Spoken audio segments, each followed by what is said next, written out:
video is about what I learned from the module, the socio-economic, political, and cultural issues in the Philippines. Taxation, revolts against the tribute, royal decree of 1880. Taxation.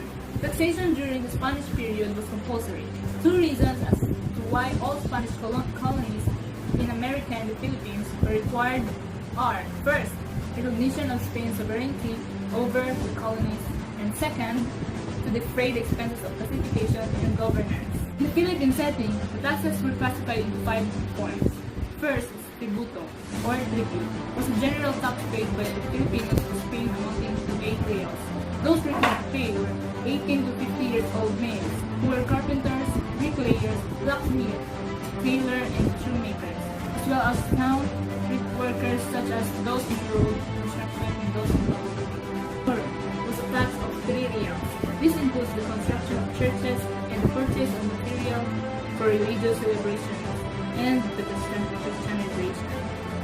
Donativo was a tax in the amount of half real. This includes the military campaign of the government against the Muslims, which was almost exclusively used for the Spanish fort in Zamboanga years later. Caja de Comunidad was a 1 real tax. It incurred expenses of the town in the construction of roads, repair of bridges, and the improvement of the public buildings. Next, Servicio Personal, also called the Polo Aid Service. This was formed for state. Some staff were brought to fight against the Muslims and other indignities during the Spanish expedition. All able-bodied males aged 16 to 60 years old were required to work in construction of bridges, churches, and golden ships. They were required to work for 40 days per year, then went down to 15 days per year due to tax reforms issued. The royal decree in 1880. The only way for them to free from forced labor was to pay a fine in which only few can afford. This only exempted from this were the governors, head of the barangay, and others members of the noble class. Cagayan and Dingaras revolt against tribute happened in 1589. Ilocanos, Ibanos, and other Filipinos revolted against alleged abuses by the tax collectors, including the collection of high taxes, which led to killing 6 tax collectors who had arrived from Bina and unfortunately failed. Sumuri revolt happened in 1649 to 1650. It took place at Eastern Visayas, Northern Mindanao, Zamboanga, caused by Governor Harder's order to send Visayas laborers to Cavite for shipbuilding. The leaders were Juan Ponce Sumoroy and Pedro Caamo, and it also failed. Leaders were captured and were beheaded. Maniagos revolt. In 1660, the Pampangueños rose in revolt against Spain. Their leader was the valiant warrior Francisco Maniago, a native of the town of Mexico, Pampanga. The term bandala is an old native word which means to take the sound horse.